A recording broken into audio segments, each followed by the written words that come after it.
Saludos y buenas tardes a todos los amigos y amigas que todos los días de 6 a 7 de la tarde están con nosotros a través de las diferentes plataformas. Hoy, como siempre, un programa con informaciones y análisis de los principales hechos acontecidos tanto en el plano nacional como en el plano internacional. Bueno, hay muchos temas de qué hablar. Y hay tantos temas de qué hablar que voy a tratar de sintetizar algunas cosas, porque en la segunda parte yo quiero que hablemos de la situación por la que está atravesando el gobierno de los Estados Unidos con relación a la situación económica por la que está atravesando y la situación interna que hay en el Congreso de los Estados Unidos, las diferencias que hay entre demócratas y republicanos, lo que ha impedido que la propuesta del presidente Biden pueda haber sido aprobada y ese gobierno corre el riesgo incluso de caer en default para mediados de este mes. Entonces, sobre eso vamos a hacer un comentario y vamos a presentar un video. Pero también tenemos prácticamente la obligación de hacer una explicación a la gente de qué son la famosa compañía offshore y cuál es la importancia que tienen los famosos papeles que ahora han salido a relucir, que anteriormente eran los Panama Papers. Entonces Panamá protestó y entonces le cambiaron el Panamá por Pandora. Pero vamos a comenzar con el patio. Vamos a comenzar con la situación del COVID. Nosotros aquí hemos hablado en reiteradas ocasiones de la situación del COVID en el país y hemos establecido en diferentes ocasiones la situación que se da en el país. Una situación de indisciplina, irrespeto, no cumplimiento de las medidas, pero aún así la situación llegó a controlarse de manera significativa en el país. Tanto así que en la mayoría de los pueblos ya la gente no anda ni con mascarilla, ni respeta el distanciamiento, ninguna de las medidas. Porque creo que dentro de todas las cosas en las que el gobierno hizo, y en la mayoría fueron muy acertadas, hubo una por lo menos en la que yo creo que el gobierno se equivocó, y fue en el anuncio que hizo de la tercera dosis. Cuando el proceso de vacunación de la primera y la segunda iba viento en popa, como dice la gente, entonces se anuncia la tercera dosis y entonces eso trajo una situación de incertidumbre en la población. Y a partir de ahí hubo un distanciamiento de las personas de los puestos de vacunación. Ahora, el gobierno evidentemente que está haciendo esfuerzo porque un gran número de personas tengan por lo menos las 2 primeras dosis. Y ha habido una indiferencia de parte de la población, eso hay que aceptarlo. El gobierno ha hecho mucho esfuerzo, pero la población se ha mostrado indiferente, mucho más indiferente después del anuncio de que se van a vacunar a los menores de edad. Yo no tengo la información de la OMC de que, por ejemplo, eso tenga autorización de la Organización Mundial de la Salud, pero la mayoría de las casas fabricantes de vacunas, como por ejemplo la Pfizer, que es la que nos orientamos la mayoría de nosotros, con razón o sin razón, pero la Pfizer no ha terminado el proceso de investigación y no hay una decisión definitiva en torno al problema de la vacunación en los menores, es decir, en las personas menores de 18 años, y cómo se pretende aquí en el país vacunar a todos los menores, los muchachos que tienen de 5 años en adelante. Pero hay una situación que no se puede negar, y es que el día 20 se iniciaron las clases presenciales. De la manera que fuere, no vamos ahora a hacer un análisis de la situación de las escuelas, de si el ministro tuvo razón o no tuvo, si el concurso fue en el momento adecuado, que si fue correcto. No. Esa cosa ya nosotros la planteamos, la analizamos y fijamos nuestro punto de vista. La situación es que el inicio presencial del año escolar ya incluso se había previsto, ha traído como consecuencia un aumento en la positividad. Incluso hay aumento en la positividad, hay aumento en las clínicas, tanto públicas como privadas, de las ocupaciones de las camas. Sí, es evidente que el hecho de que los niños hayan vuelto a las escuelas ha creado un rebrote, e incluso esta mañana mi oficina está en el edificio Carlos Salcedo, en el 3er nivel, y la provincial de salud está en el 2º nivel.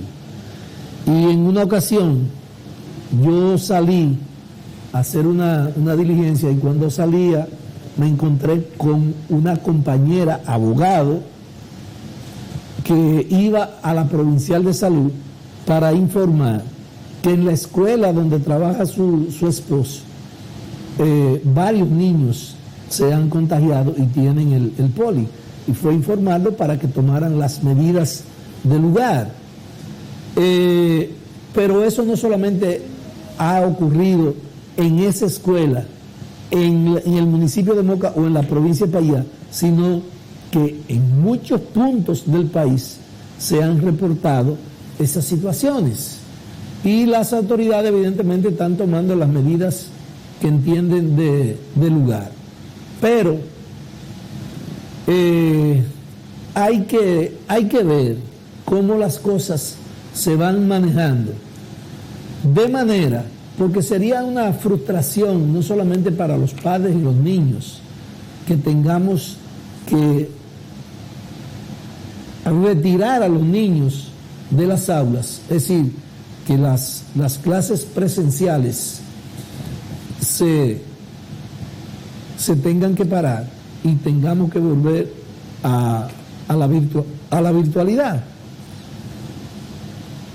Nosotros creemos que si las personas hacen un esfuerzo, y creo que el gobierno ha sido blandito con eso, porque no es un problema de que si tú no te pones la vacuna vas a ir preso, si tú no te pones la vacuna te van a multar. No, lo que pasa es que a la gente hay que comenzarle a decir, por ejemplo, viene la pelota que se inicia en este mes, aquí, la pelota profesional, que haya una medida. El que no tenga las 2 vacunas no puede ir a los estadios. El que no tenga las 2 vacunas no puede ir a un banco. El que no tenga las 2 vacunas no puede ir a llevar a los niños a las escuelas. Sí, que el gobierno tome algunas medidas que presionen, que obliguen a la gente a vacunarse. Porque, oye, es que hay cosas, tenemos que saber dónde vivimos y tenemos que conocer el contexto. Yo tengo un amigo que lo quiero muchísimo y su misión es vivir buscando en Instagram, en Facebook, en YouTube, en WhatsApp, todas estas cosas que dicen de la vacuna y que es un chip y que una serie de cosas y que eso es una... Bueno, todo eso él me lo envía, él me lo manda, porque vivimos peleando, porque yo le digo que él tiene que vacunarse, que es una gente que vive en la ciudad, que no es analfabeto, que se roza con gente que son profesionales. Entonces, a él no le luce a esta altura del juego no haberse vacunado. Entonces, pero así hay mucha gente.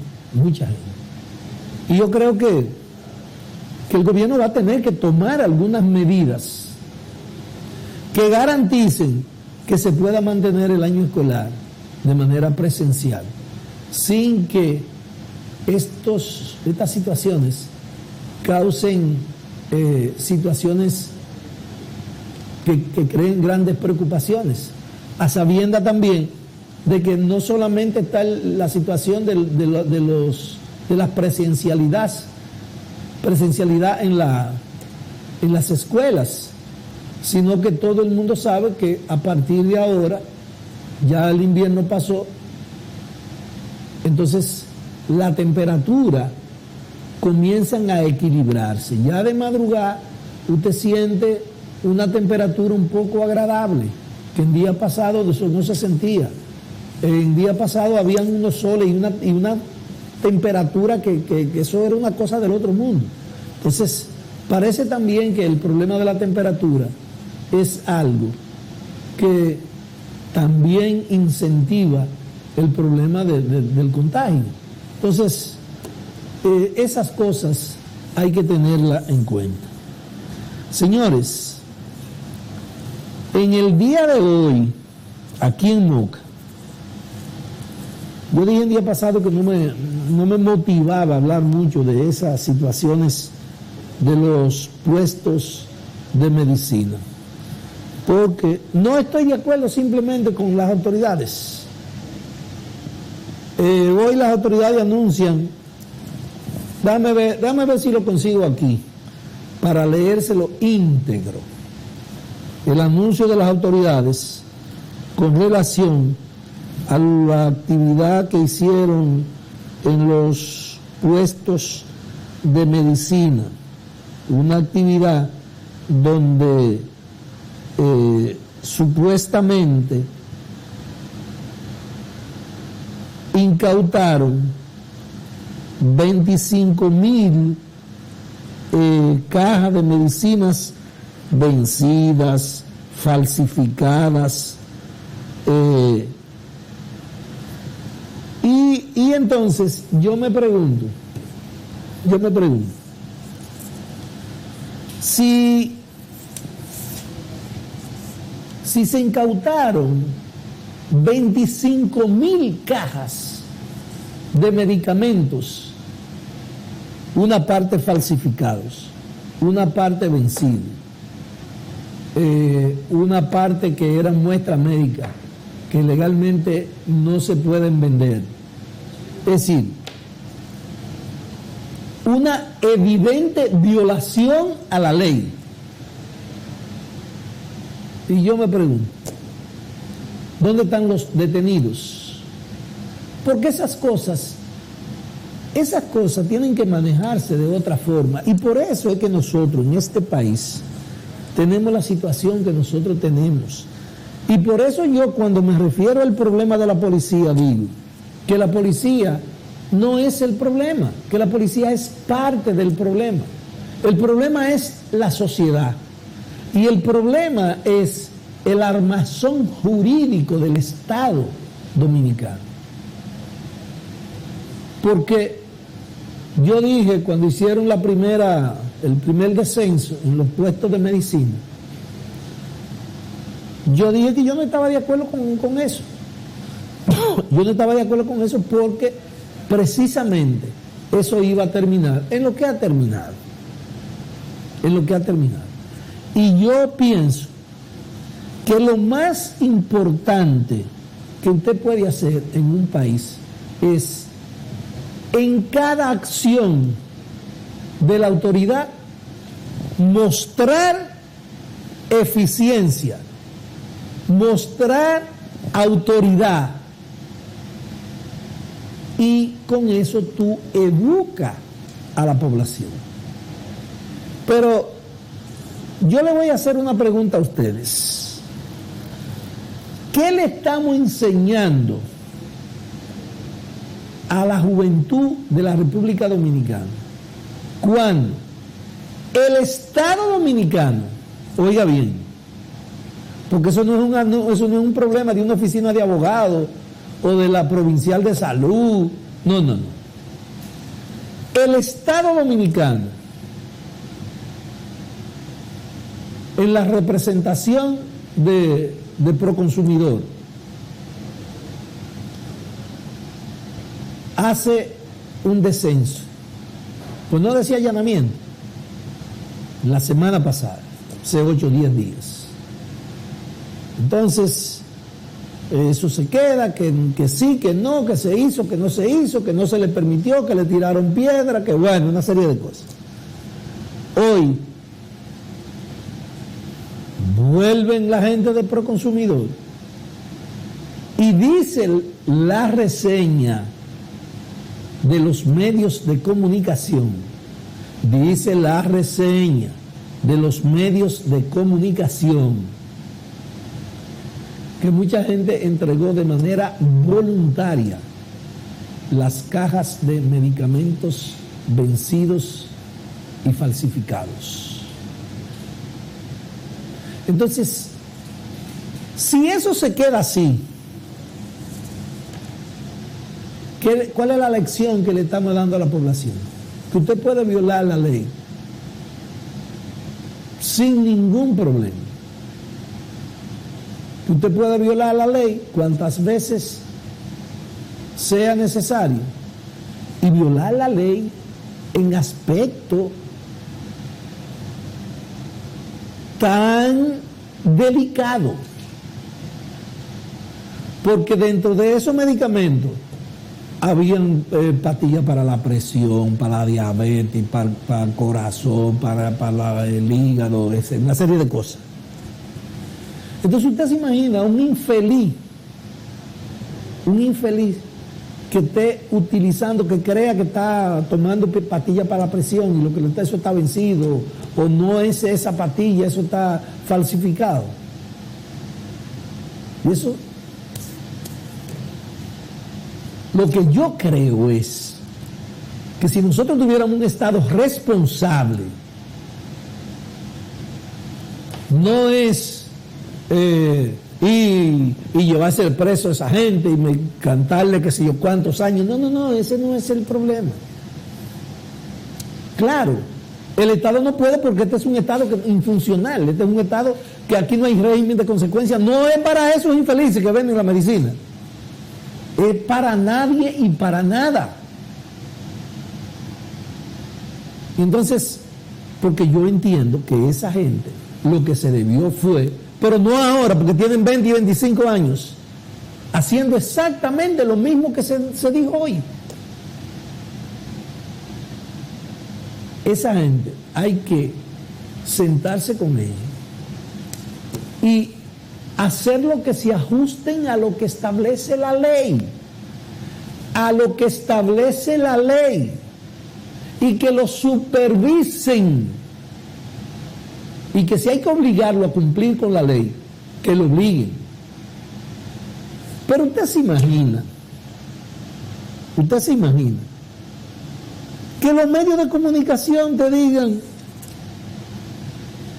que se incautaron 25,000 cajas de diferentes tipos de medicamentos y habían medicamentos falsificados, vencidos, prohibido su venta, y que no pasa nada.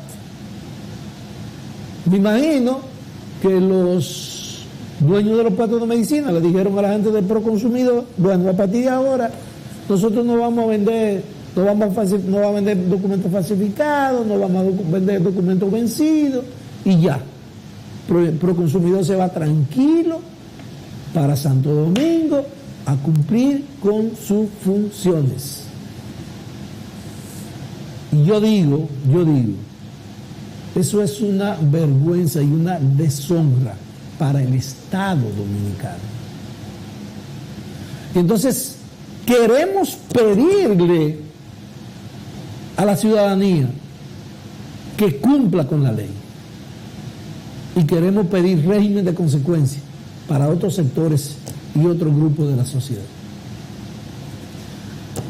Lamentablemente, yo creo que vamos por muy mal camino. Señores, cada vez que aquí sucede un hecho horroroso, no solamente lamentable y vergonzoso, sino horroroso. Ustedes recuerdan cuando mataron el coronel allá en la línea, que lo mató la policía. ¿Qué pasó con eso? Nada. Y fue a un coronel que mataron, no fue a mí. Ustedes recuerdan cuando mataron los pastores en Bonao. Ustedes recuerdan cuando mataron el abogado en el sur.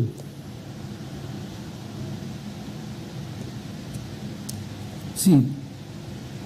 Cada vez que suceden esos hechos, nos horrorizamos, nos ponemos las manos en la cabeza y gritamos a los cuatro vientos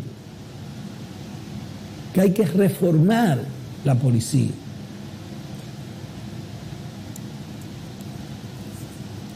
Y yo a veces, ya yo me río de eso. ¿Y ustedes saben por qué? Porque yo me pregunto, ¿van a reformar la policía con esos mismos policías que nosotros tenemos? ¿O van a desmantelar la policía para enganchar nuevos agentes? Pero yo te pregunto, dominicanos todos, con los mismos vicios y las mismas debilidades que tenemos en este modelo de sociedad. Mire, lo que hay que reformar aquí no es la policía. Aquí hay que reformar la sociedad. Es que esta sociedad, aunque a la gente no le gusta que se digan estas cosas y que se digan así, sin envolverla en papelito de celofán, esta es una sociedad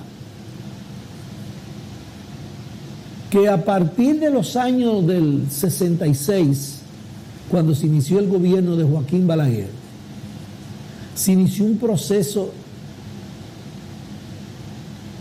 de degradación de la sociedad. Y se comenzaron a corromper las instituciones en este país. Lo que pasa es que las cosas que se hacen, usted se imagina que se publicaran las cosas que pasan en la justicia todos los días. En una justicia que, dicho sea de paso, vi ahora en las redes una comunicación que envía el procurador fiscal de Gaspar Hernández al procurador fiscal de la provincia, Yorelvi, poniendo su cargo a su disposición, es decir, renunciando. donde él dice que, yo no sé, no lo conozco, pero él dice que trabajó 17 años y que prácticamente no tenía personal de apoyo, ni siquiera tenía seguridad. Pero eso no sucede en Gaspar Hernández. Si usted se va, por ejemplo, a la parte penal aquí, ahí falta personal que eso no tiene madre. Ahí falta tanto personal. Yo no ejerzo materia penal. Mi área es civil e inmobiliario. Pero el día pasado he tenido que estar subiendo a una audiencia penal. Y en un caso, estábamos conociendo una medida de coerción. Y el fiscal, una acción pública de instancia privada, el fiscal a la segunda audiencia no tenía el expediente, no conocía el expediente. Simplemente fue a cumplir con un rol que le dictamina la justicia. ¿Y usted cree que ese pobre infeliz es culpable de aparecerse a una audiencia donde se iba a conocer una medida de coerción sin conocer, sin ver el expediente y sin tener el expediente a mano? No. No. Es que la cantidad de trabajo que tienen no le permiten. Ahí no se investiga nada, pero no es aquí en Moca. Es en ningún sitio en el país. ¿Qué es lo que los fiscales pueden investigar? Pueden salir un día con la policía y la policía que lo dirige y le dice, no, aquí, allí, acá. Porque no tienen tiempo. Son tantos los cartones que tienen que atender que no atienden prácticamente a ninguno. Y es culpa de ellos, es culpa de la justicia. No. Pero ¿qué pasa? ¿Qué pasa? Yo vi ayer, en la prensa de ayer, estuve revisando una síntesis del presupuesto del año 2022 y me encontré con una situación, con una información que no solamente me asombró, sino que también me preocupó de manera... Oye, yo me quedé atónico. ¿Usted se imagina que en las condiciones en las que está este país, con este proceso que se ha iniciado de persecución en contra de la corrupción y la impunidad, con una cantidad inmensa de funcionarios y no funcionarios que la opinión pública los señala como corruptos y como compromisarios de actos dolosos? Y entonces ahí se dice que se informa que el presupuesto de la Procuraduría General de la República se va a reducir en 512 millones de pesos. Yo estaba convencido, estaba totalmente convencido de que a la Procuraduría se le iban a aumentar por lo menos 2.000 millones de pesos. Pero no. Se pretende, eso es un proyecto, eso no es definitivo, pero se pretende reducir el presupuesto de la Procuraduría en 512 millones. Y yo digo que si el presupuesto de la Procuraduría no se aumenta, no que se reduce, sino si no se aumenta, entonces mis dudas sobre las buenas intenciones de las nuevas autoridades en la persecución de la corrupción y la impunidad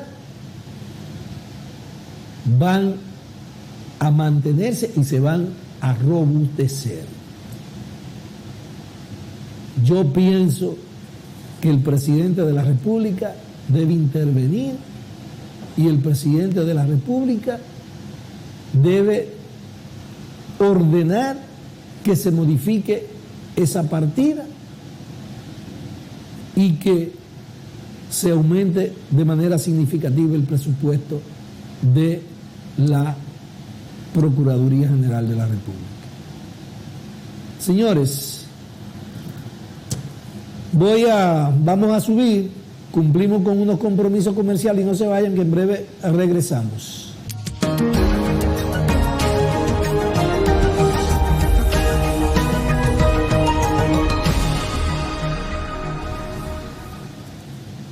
Continuamos con su programa Visión RD.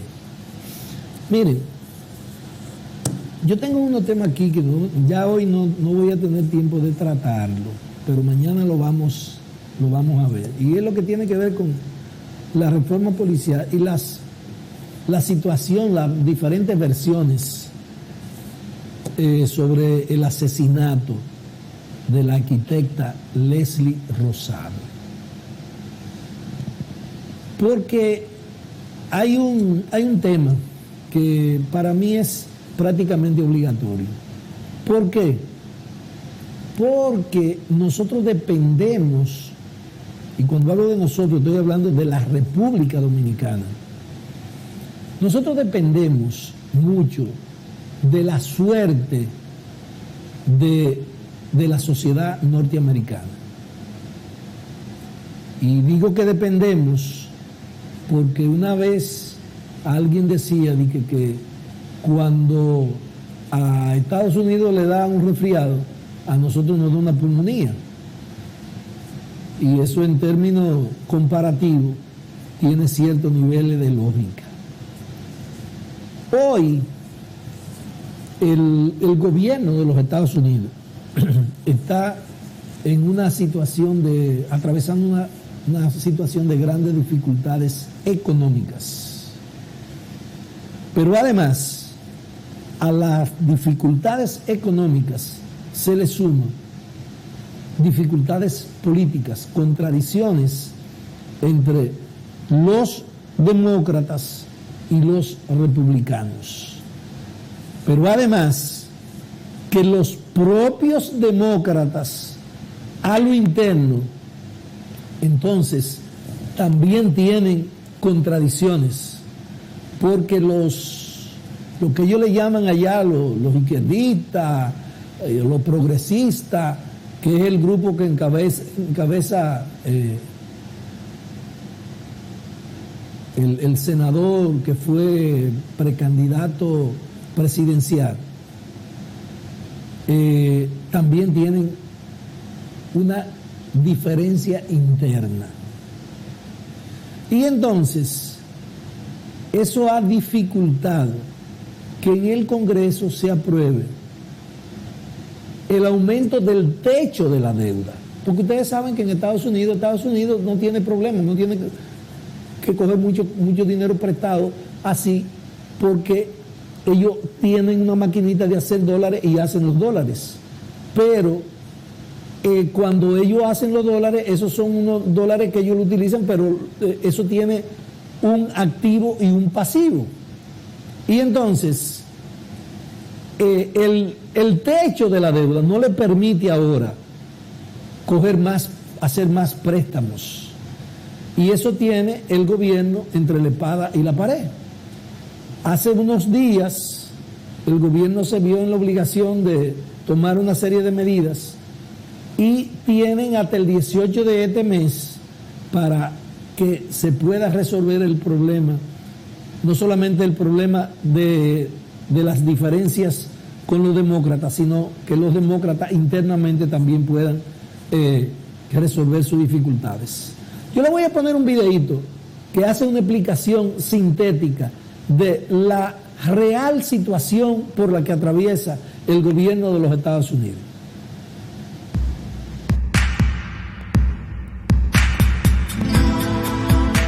Acorralado.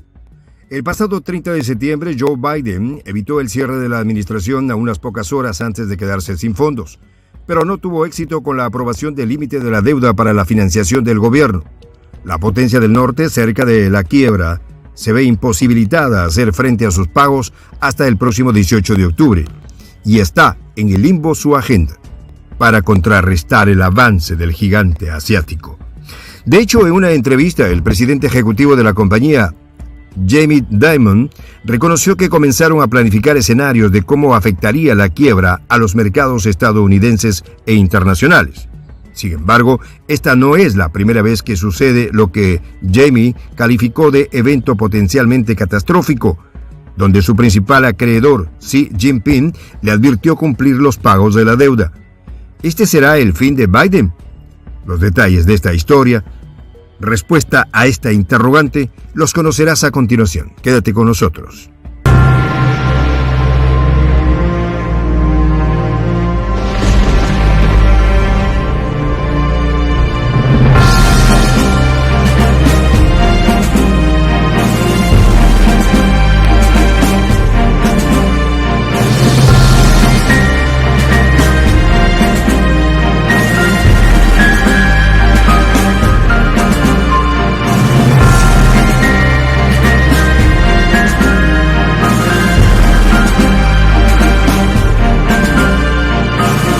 Voz de la Patria Grande. El presidente de Estados Unidos, Joe Biden, firmó el 30 de septiembre, a pocas horas antes del comienzo del nuevo año fiscal, la ley provisional de presupuesto para evitar el cierre parcial del gobierno. Pero algo peor está por llegar, ya que no se aprobó el límite de la deuda. Según un comunicado de la Casa Blanca, la ley de extensión de financiamiento gubernamental y entrega de asistencia de emergencia proporcionará asignaciones hasta el 3 de diciembre del 2021. Asimismo, también asegura que esto es para proyectos y actividades del gobierno federal.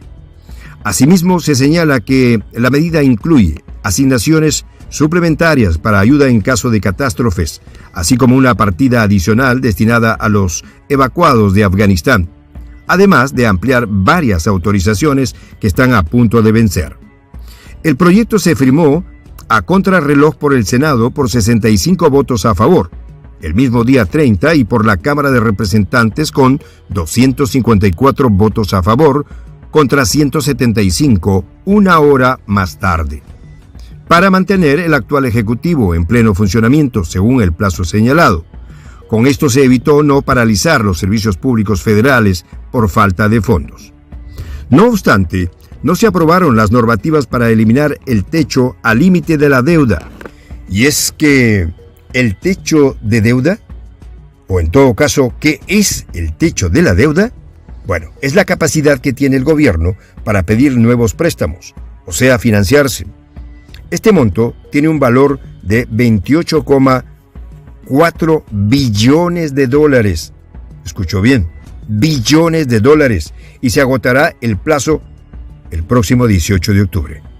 Por su parte, la secretaria del Departamento de Tesoro de Estados Unidos, Janet Yellen, advirtió a los legisladores estadounidenses que para la fecha el gobierno federal posiblemente se quedará sin dinero, a menos que el Congreso aumente el techo de la deuda. Cualquier retraso que ponga en duda la capacidad del gobierno federal para cumplir con sus obligaciones causaría un daño irreparable a la economía estadounidense, aseguró la funcionaria, y agregó que afectaría también la credibilidad ante los mercados financieros globales. Es imperativo que el Congreso solucione rápidamente el tope de endeudamiento, advirtió Yellen, y añadió, de lo contrario, Washington entrará en default o quiebra por primera vez en su historia. Se dice que un país ha caído en impago o default cuando deja de pagar las cuotas que se comprometió a cancelar a acreedores o prestamistas. Esas suspensiones de pagos se pueden deber a que los gobiernos gastan más de lo necesario o fallan en sus planes de incentivos para desarrollar las economías. Podemos decir que un país ha caído en default o quiebra cuando deja de pagar sus cuentas a sus acreedores o prestamistas. Esas suspensiones de pago pueden haber sido por gastos excesivos del gobierno o a la falta de incentivo para desarrollar la economía. Por lo tanto, solicitar créditos en una economía global convulsa con bajos niveles de cooperación entre naciones y alta competitividad puede ser como jugar a la lotería. Biden ya pasó el límite de la deuda a finales de julio pasado y desde entonces no le ha quedado otra que tomar medidas. Entre las medidas extraordinarias están suspender las inversiones en programas sociales con el fin de evitar el incumplimiento de sus obligaciones y mantener al gobierno federal dentro de su límite legal de endeudamiento hasta algún día de este mes. Una vez que se hayan agotado por completo todas las medidas disponibles y el efectivo, la administración no podrá cumplir con sus obligaciones por primera vez, apuntó Yellen, y Biden se convertiría en el primer presidente estadounidense que quebró el país en la historia de Estados Unidos. Cabe recordar que en los últimos 45 años hubo unos 20 cierres de la administración, aunque la mayoría duraron solo un día.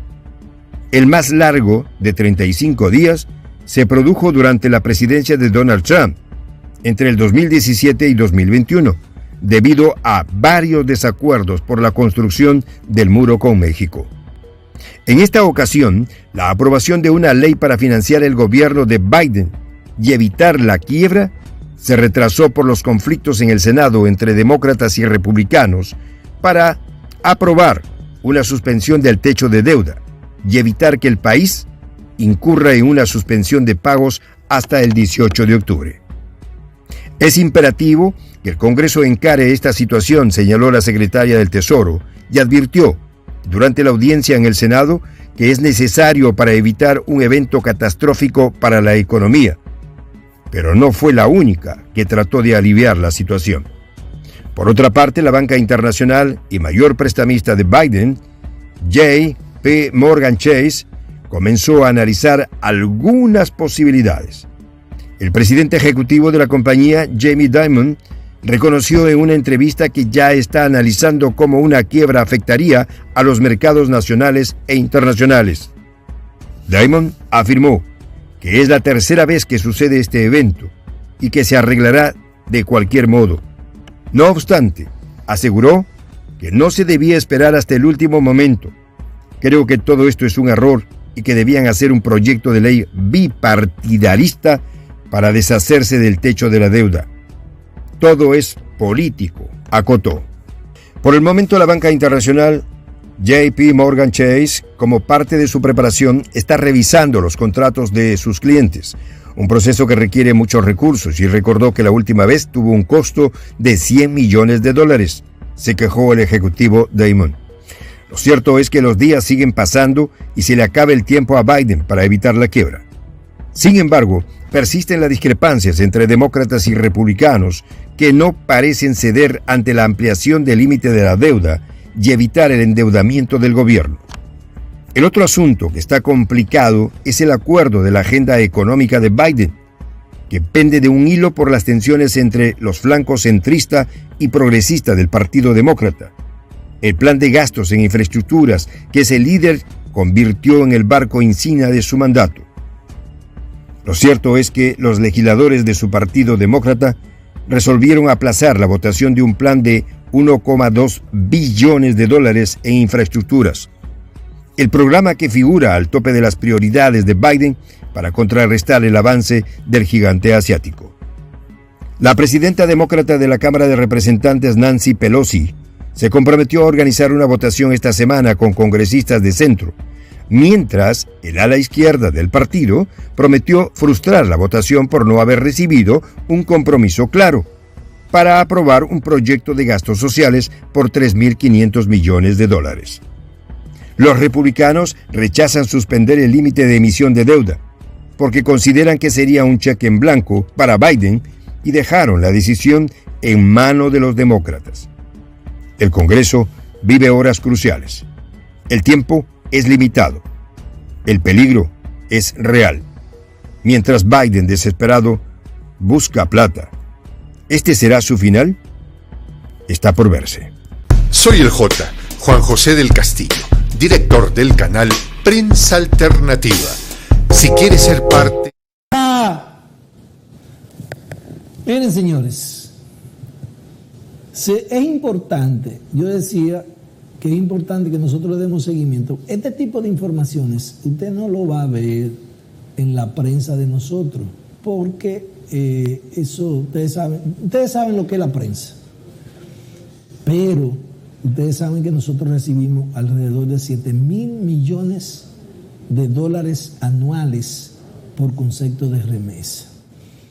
Si la economía de Estados Unidos se derrumba o tiene dificultades, eso va a tener un impacto en la República Dominicana.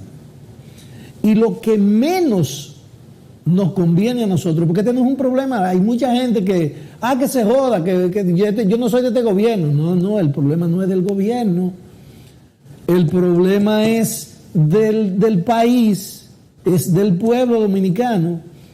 Si encima de todos los problemas que nosotros tenemos con el asunto de la pandemia y las secuelas de problemas que ha dejado la pandemia, no solamente en la República Dominicana, sino problemas globales, usted le suma el problema del petróleo. ¿Ustedes saben a cómo está el petróleo ya?